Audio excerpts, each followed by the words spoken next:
Hello दोस्तों, स्वागत है आप सभी का राफेल एकेडमी के ऑनलाइन प्लेटफॉर्म पर। और आज हम फिजिक्स का चैप्टर नंबर 2 लेके आए हैं और वो होगा हमारा वेक्टर। क्या होगा?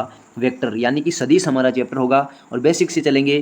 कोई टेंशन वाली बात नहीं है। वन शॉट लेके आया हूँ जो आपको एग्जाम में डिट्टो छपेंगे, ठीक है? वही लेके आया हूँ, फालतू बकवास नहीं लेके आया हूँ, ठीक है?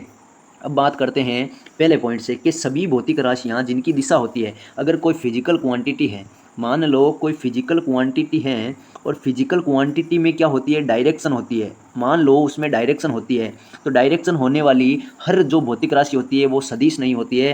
क्यों? क्योंकि उदाहरण के लिए जैसे विद्युत धारा यानी कि इलेक्ट्रिक करंट जो होता है, इलेक्ट्रिक करंट की दिशा होती है, नहीं होती है दिशा? दिशा होती है उसकी, परंतु ये क्या है? स्केलर क्वांटिटी है, क्योंकि ये सदिश बीजगणितीय नियमों का पालन नहीं करती है।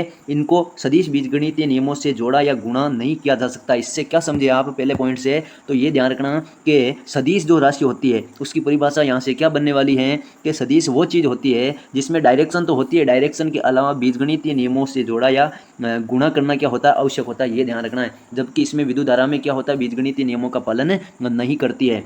इसके बाद में दूसरा पॉइंट क्या है आपका कि किसी समतल में किसी सदिश के दो समकोणिक घटक होते हैं। यानी कि कोई सदिश होता है, उसमें क्या होता है? केवल दो समकोणिक घटक होते हैं सदिश के, केवल, ठीक है? समतल की बात है। तथा मुक्त आकाश में तीन समकोणिक होते हैं। कैसे होते हैं कि ये आती है, यानी कि आकाश वाली जो गति है यानी पक्षी का उड़ना, तो ये किस में आती है? त्रिविमीय में आती है, यानी कि 3 डायमेंशनल में आती है। तो ये ध्यान रखना आपको कि समतल के सदिश के कितने घटक होते हैं? समकोणिक 2 घटक होते हैं, ठीक है? और मुक्त आकाश में समकोणिक 3 घटक होते हैं। किसी सदिश के न्यूनतम 2 घटकों से लेकर अनंत घटक तक हो सकते हैं। कोई सदिश जो होता है, वेक्टर जो होता है, उसके मिनिमम कितने? 2 घटक, मिनिमम 2 है, लेकिन मैक्सिमम कितने हो सकते हैं? अनंत घटक हो सकते हैं। इसके बाद में बात करते हैं, यह आपके सामने कुछ राशियां लिखी गई है। ये न तो कोई सदिश राशि है, न कहने का मतलब न तो कोई वेक्टर है, ना ही स्केलर है, यानी कि दोनों राशियां नहीं है। न तो ये सदिश में आती है, न ये अदिश में आती है। तो बात करते हैं अपेक्षिक घनत्व। घनत्व श्यानता, आवर्ती, दाब, प्रतिबल, विकृति, स्ट्रेन, प्रत्यास्थता गुणांक।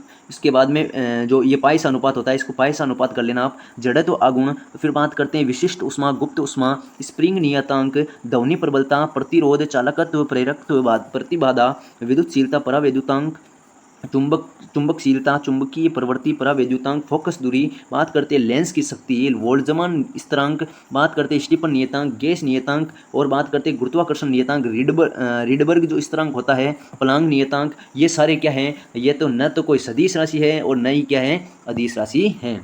इसके बाद में लिखा हुआ है आपके सामने दूरी। दूरी एक क्या होती है? स्केलर क्वांटिटी होती है। कौन सी क्वांटिटी होती है? दूरी। दूरी एक स्केलर क्वांटिटी होती है। आपको एक एग्जांपल के तौर पे समझाता हूँ, ध्यान रखना। ये कोई आपके सामने ये कोई चीज़ लिखी हुई है। मान लो ये कोई आपको आंकड़े दूंगा अभी मैं, यानी कि ये है हमारा 3 मीटर। कितना है? 3 मीटर। ये कितना है? 4 मीटर। कितना है? 4 मीटर। देखना, ढंग से देखना, मुझे ये दूरी बताओ। इस क्वेश्चन में दूरी बताओ आप, दूरी कितनी है और डिस्प्लेसमेंट कितना है? तो ये ध्यान रखना, दूरी कितनी हो गई इसमें? तो दूरी हो गई इसमें 3 + 4 = 7 हो गई, यानी कि 7 मीटर इसकी दूरी हो गई। लेकिन डिस्प्लेसमेंट की बात करें, अगर विस्थापन की बात करें, तो विस्थापन कितना होगा इसमें? तो ये और ये, तो ये कौन सा होगा? तो ये होगा 3 का स्क्वायर प्लस में 4 का स्क्वायर, इसका रूट कर दो। कितना? 3 4 का कितना होता है? 5 होता है। तो सीधा राइट आंसर क्या हो जाएगा हमारा? 5 हो जाएगा। तो विस्थापन कितना हुआ इसमें? 5 हुआ। विस्थापन कितना हुआ? 5 हुआ। ये ध्यान रखना है। ये चीज़ आपको समझ में आ गई? तो ये नहीं आई है तो वापस बता देता हूँ। मान लो ये यहाँ पे कोई बच्चा खड़ा है, मान लो यहाँ पे कोई बच्चा खड़ा है और इसका यहाँ पे घर है, इसका यहाँ पे क्या है? घर है, यानी कि होम इसका है, यानी कि इसका घर कहाँ पे है? तो यहाँ पे है। तो यहाँ से एक तो रास्ता है इसका, ये एक रास्ता, कहने का मतलब एक रास्ता तो ये हुआ इसका, ठीक है? और एक रास्ता है, एक सीधा रास्ता। तो मेरे को बताओ ये रास्ता क्या कहलाएगा और ये रास्ता क्या कहलाएगा? कौन बताएगा? आपको बताना है, आपको आंसर देना है इसका। तो ये जो लंबवत दूरी होती है, यानी कि दूरियों की जो अनंत मान संभव होते हैं, इसमें ये तो क्या होती है? दूरी होती है। क्या होती है? दूरी। जबकि ये सीधी दूरी इसकी क्या होती है? डिस्प्लेसमेंट होती है। क्या होती है? विस्थापन होती है। क्या होती है? विस्थापन होती है, डिस्प्लेसमेंट होती है। ये चीज़ आपको समझनी है। वापस एक बार और समझा देते हैं। जैसे मान लो आपके पास ये कोई त्रिभुज है, ये आपके पास कोई त्रिभुज है और इसमें ये भुजा आपको 3 मीटर दे रखी है, ये आपको 4 मीटर दे रखी है। तो ये कितनी हो गई भाई?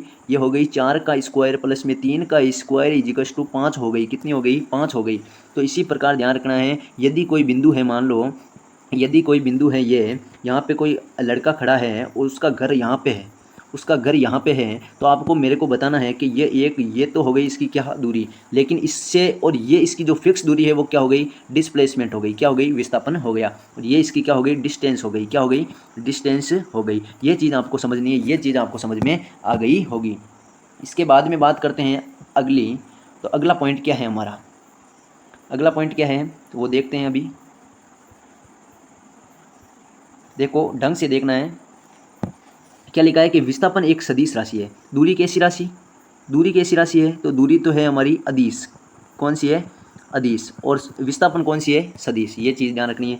अदिशों को साधारण बीजगणितीय नियमों के रूप से जोड़ा, घटाया तथा विभाजित किया जा सकता है अदिशों को, ठीक है, सदिशों की बात नहीं हो रही, सदिशों को ज्यामितीय रूप से जोड़ा घटाया जा सकता है। तो यहाँ पे क्वेश्चन क्या बन सकता है कि किसको ज्यामितीय रूप से घटाया या जोड़ा जा सकता है, तो वो कौन सा होगा, स्केलर। और किस चीज़ को बीजगणितीय नियमों से जोड़ा, घटाया या विभाजित किया जा सकता है, तो उसका आंसर क्या हो जाएगा हमारे पास, अदिश हो जाएगा। इसके बाद में बात करते हैं सदिशों का विभाजन संभव नहीं है, क्योंकि दिशाओं को विभाजित नहीं किया जा सकता, दिशाओं को विभाजित नहीं किया जा सकता है। अब बात करते हैं यूनिट वेक्टर की, यानी कि इकाई सदिश क्या होता है, किसी सदिश की दिशा को प्रदर्शित करता है। इकाई सदिश होता है वो, उसमें दिशा होती है। एन केप क्या होता है, एन केप इजिकल्स टू क्या होता है, एन वेक्टर अपॉन में मोड ऑफ एन, ये होता है, ये ध्यान रखना है आपको, ठीक है। ये इसका फॉर्मूला होता है। इकाई सदिश का जो परिमाण होता है, मैग्नीट्यूड क्या होता है, एक होता है, क्या होता है, एक होता है। इसके बाद में इकाई सदिश का कोई मात्रक नहीं होता। उदाहरण के लिए जैसे मैं बात करता हूँ, कोई मात्रक नहीं होता है। जैसे मान लो वी वेक्टर बराबर आपके पास 2 मीटर पर सेकंड है, कितना है, 2 मीटर पर सेकंड है। ये उदाहरण बाद में बताऊंगा आपको। यहाँ पे कोई दिशा दे रखी है, पूर्व दिशा, क्या दे रखी है, पूर्व दिशा। यूनिट क्या है इसका, मीटर पर सेकंड। मैग्नीट्यूड कितना है, 2। मेरे को बताओ वी केप बराबर, वी केप क्या हो जाएगा इसका, 2 मीटर पर सेकंड अपॉन में 2 मीटर पर सेकंड, और ये पूर्व दिशा, तो ये पूर्व दिशा, इससे ये कैंसिल हो जाएगा, क्या बची, पूर्व दिशा, क्या बची, पूर्व दिशा। तो मेरे को बताओ इकाई सदिश का कोई मात्रक हुआ, नहीं हुआ, तो इकाई सदिश का कोई मात्रक नहीं होता है। इसी प्रकार इसमें उदाहरण दे रखा 5 का, तो वो आपको समझ लेना है। इकाई सदिश वी वेक्टर का कोई मात्रक नहीं होता, क्योंकि पूर्व दिशा ये क्या है, भौतिक राशि नहीं है। इकाई सदिश की कोई विमा नहीं होती है, ना इसकी कोई डायमेंशन होती है, ना इसकी कोई डायमेंशन होती है, ना इसका कोई यूनिट होता है। ये चीज़ आपको समझ में आ गई होगी। इसके बाद में बात करते हैं कि अगर आपके पास दिया है I dot I equals to J dot J, K dot के का मान कितना होता है, 1 होता है। डॉट की बात हो रही है, क्रॉस की बात नहीं हो रही है। आई क्रॉस, अब आती है क्रॉस की बात, आई क्रॉस आई, जे क्रॉस जे, के क्रॉस के का मान क्या होता है, ये 0 नहीं होता है। यहाँ पे ध्यान रखना, अगर 0 लिखा हुआ है तो गलत है, 0 पर वेक्टर आएगा, क्योंकि शून्य भी क्या होता है, एक सदिश होता है। इसी प्रकार आपके पास आई जे के होता है, जे के आई होता है, और के आई क्या होता है, जे होता है। ये चीज़ आपको और समझनी है। इसके बाद में बात करते हैं ए क्रॉस ए का मान 0 होता है। ए वेक्टर, यानी कि A vector cross A vector का मान 0, एक ए वेक्टर माइनस ए वेक्टर का मान 0 वेक्टर। एक जो ए वेक्टर होता है, ए वेक्टर क्रॉस जो ए वेक्टर होता है वो कभी बराबर नहीं होता है ए वेक्टर माइनस में ए वेक्टर के। तो आप तो बोल रहे हो कि ये भी 0 होता है, ये भी 0 होता है, क्यों नहीं बराबर होते हैं, क्यों, क्योंकि इसमें क्या होता है, ये सदिशों का बीजगणितीय नियम है, उसके हिसाब से ये बराबर नहीं होते हैं, इक्वल नहीं होते। क्यों, क्योंकि इनमें क्या होता है, परपेंडिकुलर का क्या होता है, एक रिश्ता होता है, और ए वेक्टर माइनस ए वेक्टर में कोई रिश्ता नहीं होता है, क्योंकि ए वेक्टर क्या है, एक सरेखीय है, कोलीनियर है, क्या है, कोलीनियर है। किसी सदिश में -1 का गुणा करने पर सदिश राशि की दिशा बदल जाती है, हो जाती है, दिशा बदल जाती है। ए वेक्टर बराबर बी वेक्टर, तब ए बी, ए बराबर बी, ए केप बराबर क्या हो गया, बी केप हो गया। कब, जब ए बराबर क्या है, बी वेक्टर में। ए वेक्टर प्लस बी वेक्टर बराबर 0 वेक्टर कब होगा, जब या तो ए बराबर बी हो, या किंतु इसमें क्या होता है, ये होता है, यानी कि ए केप होता है वो माइनस का बी केप के बराबर होता है। अब देखो इंपॉर्टेंट पॉइंट ये है, यहाँ से क्वेश्चन बनेंगे, यहाँ से क्वेश्चन बनेंगे कैसे कि सरेखीय सदिशों की न्यूनतम संख्या जिनका परिणामी शून्य हो सकता है वो 2 होती है। समतलीय सदिशों की जो न्यूनतम संख्या है जिनका परिणामी शून्य हो सकता है वो कितनी होती है, 3 होती है। कितनी होती है, 3 होती है। असमतलीय सदिशों की न्यूनतम संख्या जिनका परिणामी शून्य हो सकता है वो कितनी होती है, 4 होती हैं। कितनी होती है, 4 होती है। दो सदिश एक दूसरे के अभिलंबवत होते हैं, क्योंकि ए वेक्टर, ध्यान रखना, A vector dot B vector equals to 0 किस प्रकार होता है ये पता है क्या आपको, कि ए वेक्टर क्रॉस डॉट में बी वेक्टर बराबर क्या होता है, ए बी कोस थीटा, क्या होता है, कोस थीटा। अगर हम थीटा का मान 90 डिग्री रख दें, क्या रख दें, 90 डिग्री रख दें, तब यहाँ पे क्या बनेगा, ए बी इंटू कोस 90 का मान क्या होता है, 0 होता है। तो ए बी इंटू 0 बराबर क्या आ गया, 0, अर्थात ए वेक्टर डॉट बी वेक्टर बराबर क्या होता है, 0 होता है। तो ये ध्यान रखना कि अदिश की बात करें तो अदिशों में क्या होता है, अदिशों में तो कोण जो होता है वो क्या होता है ए बी कोस थीटा, और सदिशों में क्या होता है साइन थीटा, उसमें एन कैप का क्या होता है गुणा होता है। ये तो नॉर्मल जानकारी है ही आपको। वैसे दो सदिश एक दूसरे के समांतर होते हैं यदि A vector cross B vector, A vector cross A vector का मान 0 होगा। अगर समांतर, समांतर का मतलब अगर 0 डिग्री पर है तब। विस्थापन, वेग, रेख की संवेग और बल ध्रुवीय सदिश होते हैं। इनके बाद में बात करते हैं कोणीय वेग, कोणीय त्वरण, बल आघूर्ण, कोणीय संवेग, अक्षीय सदिश हैं। तय की गई दूरी हमेशा क्या होती है, धनात्मक राशि होती है। सदिशों के घटकों का परिणाम हो सकता है, जबकि सदिश का अलग अलग एक अलग परिमाण होता है। ध्यान रखना, परिणाम नहीं होता है। एक तो होता है परिणाम जिसे बोलते हैं रिजल्ट, और एक होता है परिमाण जिसे क्या बोलते हैं, मैग्नीट्यूड बोलते हैं। क्या बोलते हैं, मैग्नीट्यूड बोलते हैं। इसके बाद में पॉइंट्स क्या हैं, तो ध्यान रखना कि सदिश के समकोणीय घटकों का परिमाण स्वयं के उस सदिश के परिमाण के से अधिक नहीं हो सकता। किसी सदिश को शून्य से गुणा करने पर प्राप्त सदिश शून्य सदिश कहलाता है, ना कि जीरो। जीरो नहीं कहलाता है, जीरो वेक्टर कहलाता है। ये मैंने बता दिया आपको। असमान परिमाण वाले दो सदिशों का जो परिणाम होता है वो एक शून्य सदिश नहीं हो सकता है। इसके बाद में बात करते हैं तीन सदिश जो एक ही समतल में स्थित नहीं है के संयोजन से शून्य सदिश प्राप्त नहीं किया जा सकता। अब बात करते हैं परिमाण और दिशा होती है वो आवश्यक नहीं है कि सदिश हैं, वो मैंने पहले पॉइंट बता दिया। क्यों, विद्युत धारा इसका एग्जाम्पल है। क्यों, क्योंकि ये अदिश राशि होती है। क्यों होती है, क्योंकि ये बीजगणितीय नियमों का पालन नहीं करती हैं। इसके बाद में ये नहीं पढ़ना आपको, ये पढ़ना है अब कि वे भौतिक राशियां जिनका भिन्न दिशाओं से भिन्न परिमाण होता है प्रदिश कहलाती है। यानी कि इन क्वांटिटीज़ को टेंसर क्वांटिटीज़ में रखा गया, ये आपके लेवल का नहीं है। जड़त्व आगुण जो होता है वो एक प्रदिश होता है, टेंसर क्वांटिटीज होती है। परावैद्युतांक, प्रतिबल, विकृति, घनत्व आदि। अब देखो काम की चीज़ कि किसी सदिश के घटकों का जो परिमाण होता है सदैव उस सदिश के परिमाण से ही क्या होता है, हमेशा कम होता है। ए वेक्टर बराबर ए वेक्टर, तब ए एक्स बराबर बी एक्स, ए वाई बराबर बी वाई, ए जेड बराबर बी जेड।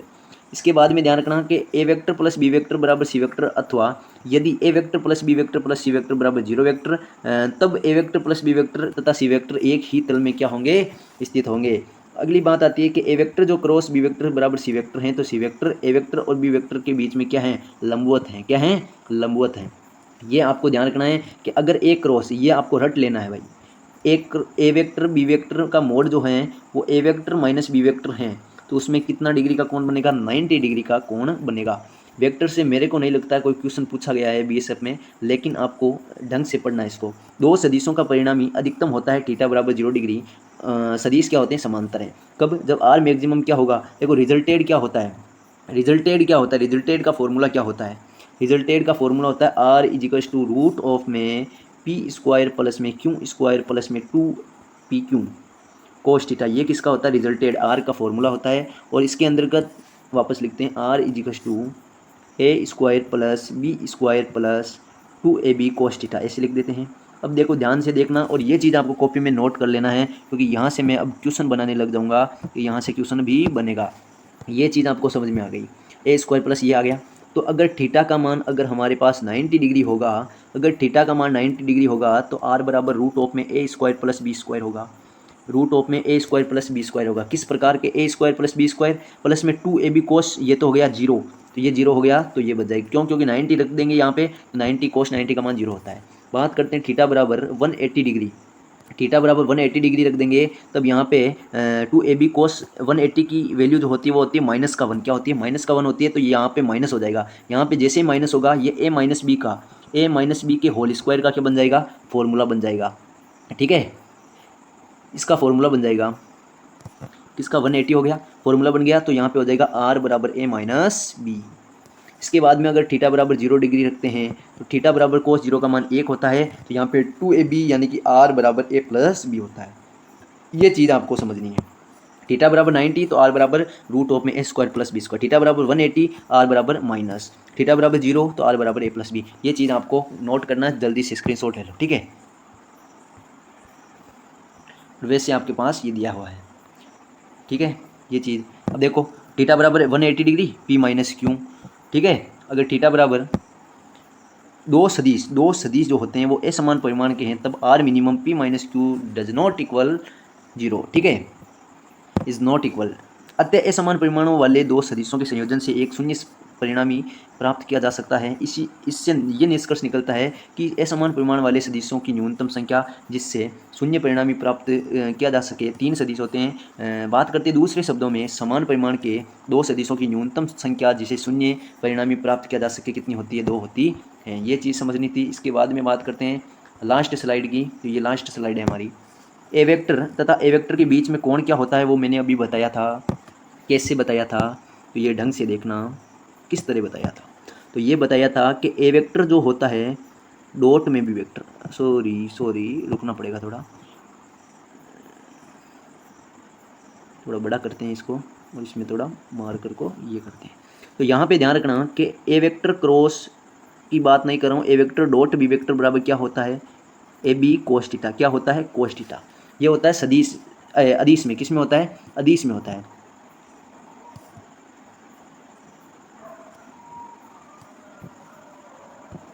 किस में होता है, ये अदिश में होता है। तो ए बी कोस थीटा, अगर ए बी कोस थीटा है तो यहाँ से कोस थीटा बराबर क्या होगा, तो कोस थीटा बराबर होगा A vector dot B vector upon में ए बी होगा। तो यही यहाँ पे लिखा हुआ है। अगर आप समझ नहीं रहे हो और यहाँ पे ए बी क्यों लिखा, तो ये ध्यान रखना एक चीज़ कि जो मोड ऑफ ए वेक्टर हैं इसको मैं ए लिख सकता हूँ, मोड ऑफ बी वेक्टर हैं इसको मैं बी लिख सकता हूँ। ये चीज़ आपके दिमाग में होनी चाहिए, ठीक है। बी वेक्टर की दिशा में सदिश ए वेक्टर का प्रक्षेप होता है, वो होता है A vector dot B vector upon में मोड ऑफ बी वेक्टर। अब बात करते हैं ए वेक्टर की दिशा में सदिश बी वेक्टर का प्रक्षेप कितना होता है, तो वो होता है ए वेक्टर डॉट में बी वेक्टर बटे हुए mode of A vector.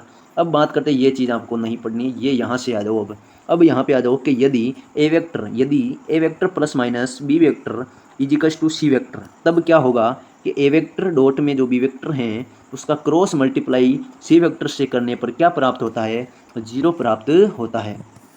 A vector dot B vector cross C vector बराबर 0। तो ए वेक्टर बी वेक्टर तथा सी वेक्टर क्या होंगे, समतलीय होंगे। ए वेक्टर तथा बी वेक्टर के बीच में कोण 45 डिग्री, तब क्या होगा, ये होगा, क्या होगा, ये होगा, ठीक है। इसके बाद में बात करते हैं, ये नहीं पढ़ना। अब आ जाओ यहाँ पे, ए वेक्टर प्लस में बी वेक्टर बराबर सी वेक्टर तथा A vector A square plus B square बराबर सी स्क्वायर, तब ए वेक्टर तथा बी वेक्टर का कोण 90 डिग्री है। तो ए बी सी के मान हो सकते हैं। अगर ए बराबर 3 4 के कितने होते हैं, 5 होते हैं स्क्वायर। कैसे कि 3 का स्क्वायर करो, 4 का स्क्वायर करो, कितना यहाँ 3 3 का 9, 5 25, यानी कि कितने आ गए, रूट 25 का कितना हो गया, 5 हो गया। ये रहा 5। अब बात करते हैं, अगर 5 और 12 है, 5 12 का कितने होते हैं, 5 12 के 13 होते हैं। यानी कि ये क्या होते हैं, पाइथागोरियल क्या होते हैं, ट्रिपलेट होते हैं। क्या होते हैं, ट्रिपलेट होते हैं। 8 15 के कितने हो गए, 17। 8 15 के कितने हो गए, 17। कितने हो गए, 17। 17 के स्क्वायर कितने होते हैं, कौन बताएगा, कमेंट में ज़रूर बताना है। तो 289 कितने होते हैं, 289 होते हैं। ये चीज़ आपको समझनी थी। तो मिलते हैं नेक्स्ट वीडियो में, तब तक धन्यवाद। वीडियो को शेयर ज़रूर कर देना।